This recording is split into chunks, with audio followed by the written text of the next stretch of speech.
All right, so here we are back up at Bud's Harley Davidson. They actually have the 2020 Road Glide Limited that I'm interested in.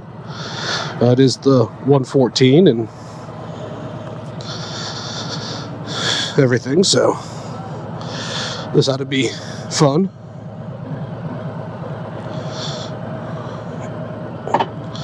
See how it compares to the other Road Glide that I was on, and right off the bat, the seat is completely different.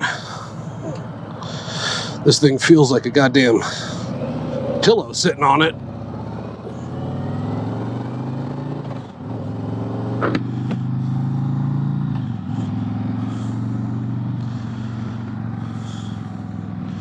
Probably don't need to be doing 55 down through here.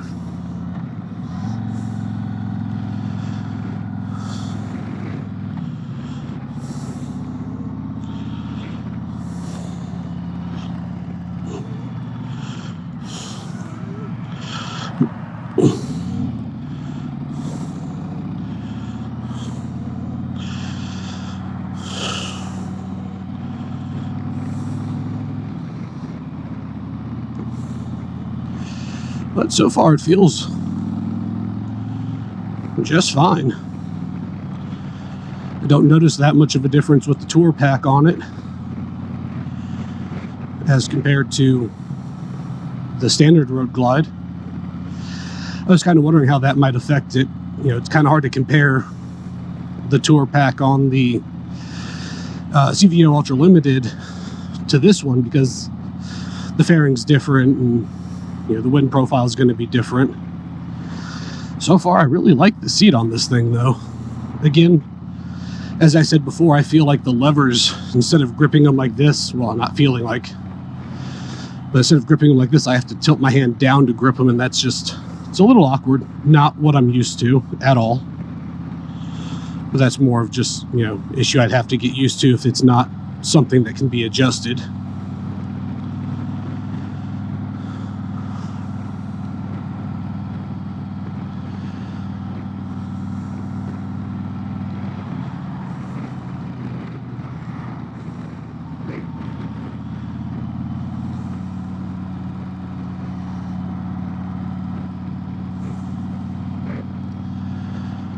I think this is actually a little bit louder than the base Road Glide was. I don't remember hearing the base model nearly as much.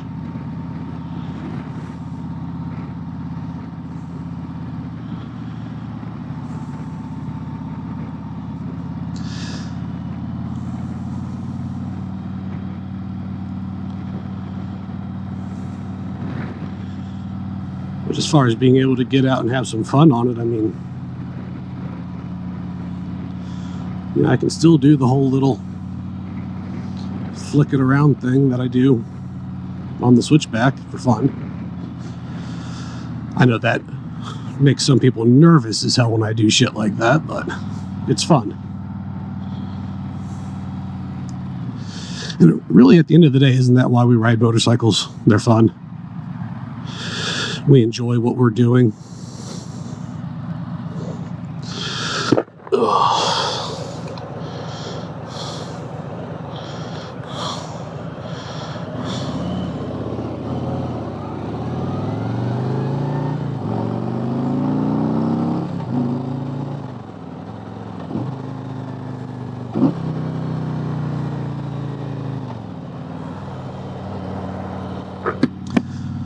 With that 114, she's got plenty of pick up and go. Probably really don't need to be doing 50 down these roads. A, I don't know them, and B, I don't know where the cops like to hide.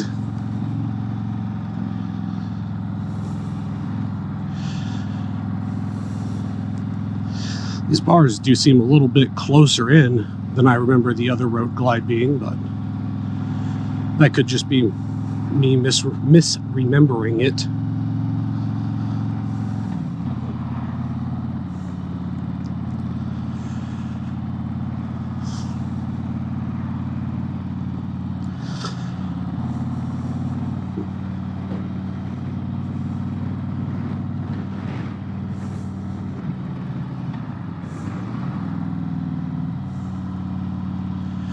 She's not as loud as I would like. I'd have to look at getting some new pipes, find out what all has to be done to this thing to do a complete stage 1. I don't know if it already has like a high flow air cleaner, if it comes with, you know, better exhaust than your traditional stock exhaust.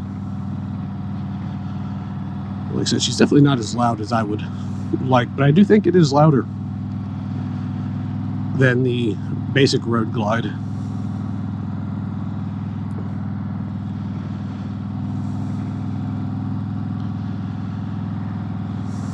It's super comfortable to sit on. Still kind of surprised that the fairing isn't as much of an issue to me as I thought it would. Kind of figuring out roughly where I would need to hold the fairing amongst the lines so I can ride where I like to, which is another thing I know irritates the hell out of people, not limited to my mother, who says she tries to watch these videos, but when I start riding close to that line, she just can't do it. Guess she's afraid I'm going to get hit or something. You know, worrying like a mother does.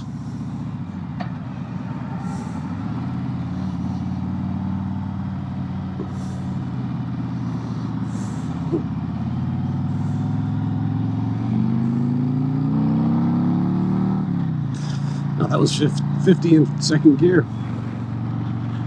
Didn't even feel like I had to pull that much on the throttle. Nice. I'm going to go ahead and apologize if it gets really hard to understand me, even after I do all the noise reduction and editing. I'm just curious what it feels like, the wind coming off the windscreen doing almost 60. And honestly, I feel a little bit coming in through the visor, but it's not that bad. I'm curious how it translates onto video, how much extra noise gets added, because it is a little breezy out here today, but it's not nearly as much as I get off the switchback, which of course is a good thing, and you would expect it to not be as much given that there is this fairing and windscreen in front of me. Yeah, the brakes feel weird on this thing due to the angle that I gotta pull the levers and everything. They just feel weird. I don't know how well you can see it, but I can flat foot this bike even with my legs spread relatively far apart, so that's always good.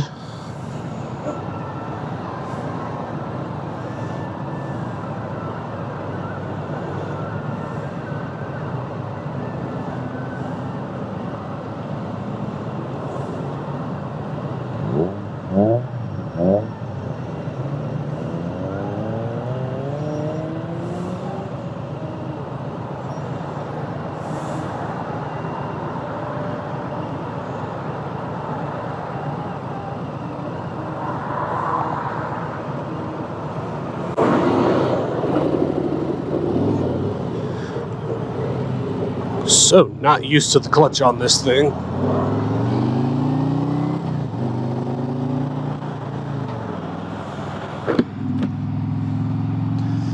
Friction zone on it is so much different than my bike.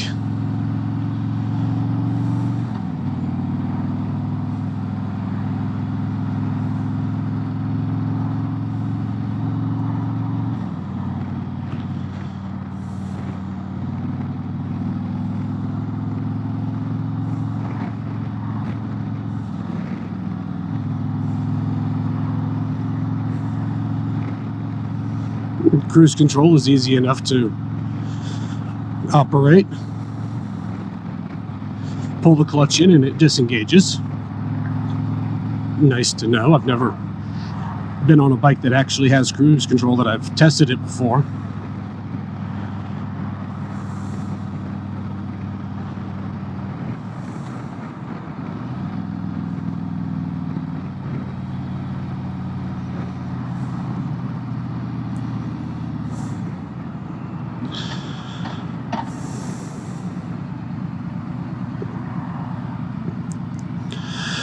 But definitely good to know that it's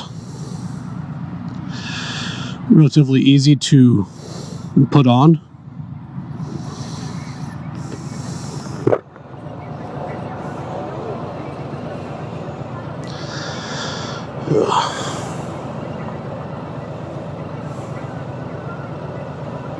I don't want.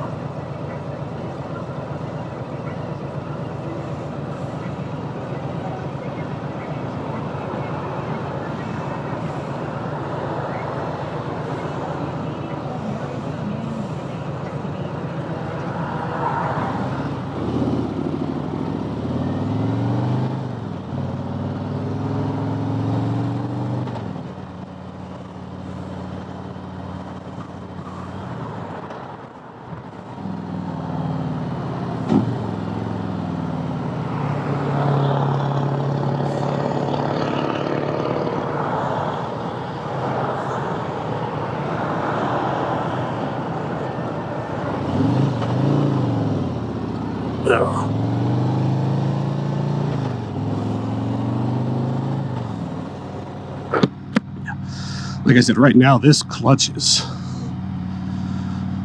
fucking me up. I feel like I almost have to let the whole damn thing out before it starts to engage, and so not used to that.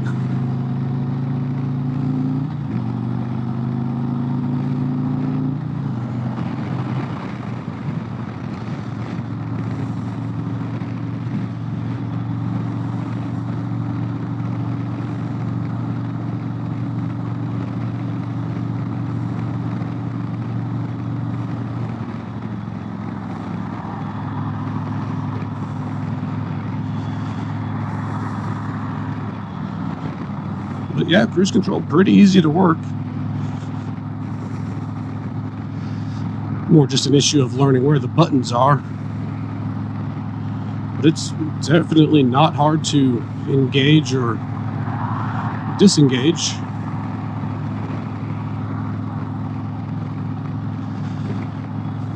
Be handy for longer road trips.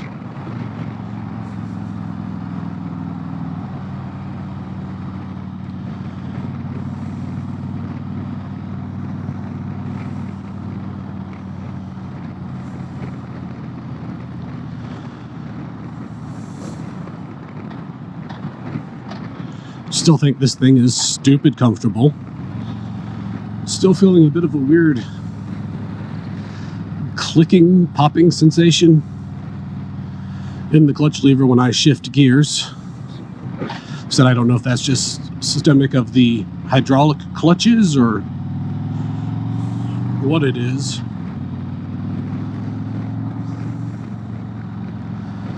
I do kind of wish that this thing did come with the the heel toe shifter. Kind of want to play with that a little bit more.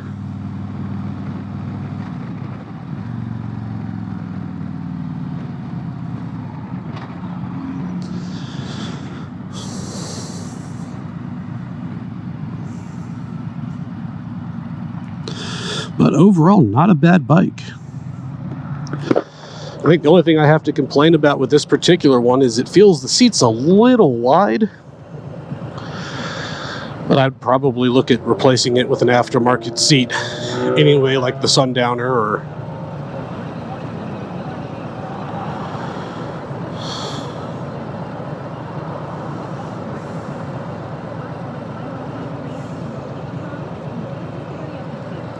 playing with the touch display. Just a little bit forward I have to reach to get to it, so not too bad. God damn it.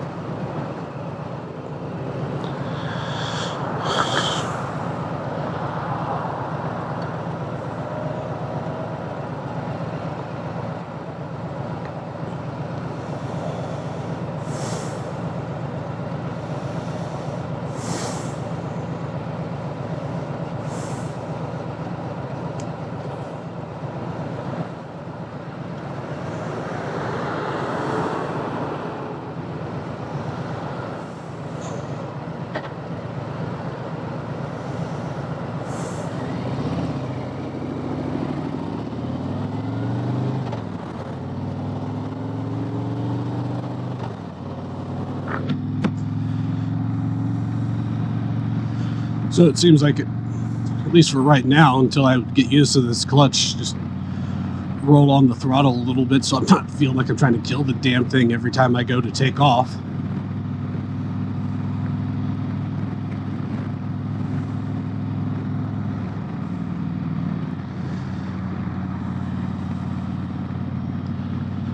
Once we get back up to the dealership, I'm going to take a look at some of the cubbies and storage options that they have on this thing. See just what they're like.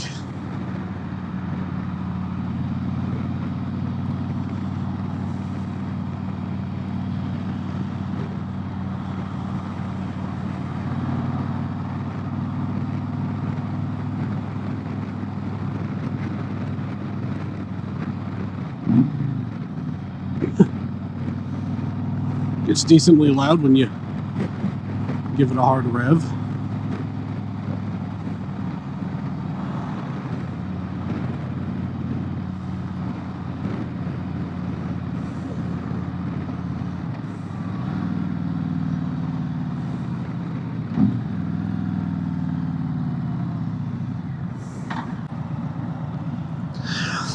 I do like having the gauges more focused here and not having to look down like that every time I want to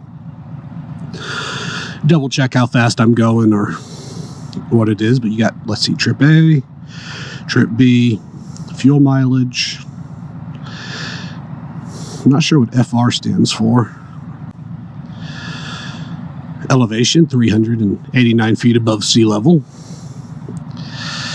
I guess that way you can compare the information if you're doing like a big cross-country trip. You know, how does my bike do at sea level compared to being like up in Denver? Because Denver's a mile high.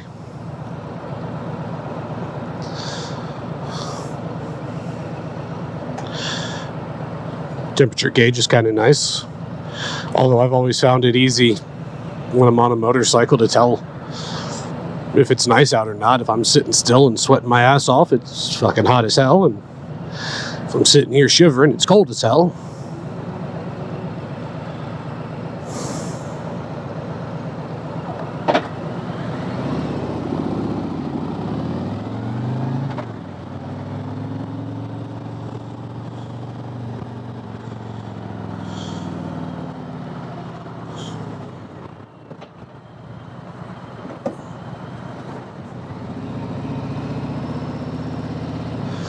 But that was a quick little ride of the 2020 Road Glide Limited that I'm interested in. Oh, shit. God, that would have sucked. Dump the bike right as I get back to the dealership. You want to talk about being embarrassed.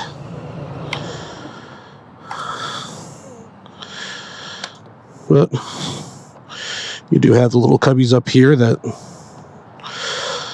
see if they can fit a phone.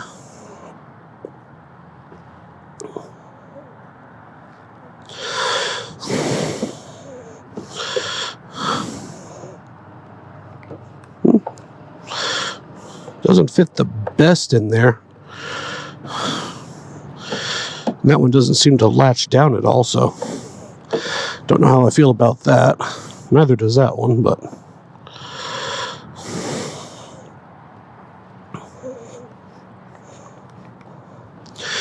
you know, these are pretty much just faux storage compartments because they hold the cooling reservoirs. Gloves, which I forgot to put on. See how well they fit into a cubby. They fit decently well. Kind of got to smash them in there. But it'd be an easy place to stow them on a stop or put like a little neck gaiter or something in there. But yeah, overall, nice bike. Well, I'm going to go ahead and call this one here. If I can think of anything fun to say about it on the ride home, I'll clue you guys back up, start the video back up and clue you guys in. But if I don't have anything else to say, I'll catch you a lot in the next one. Later.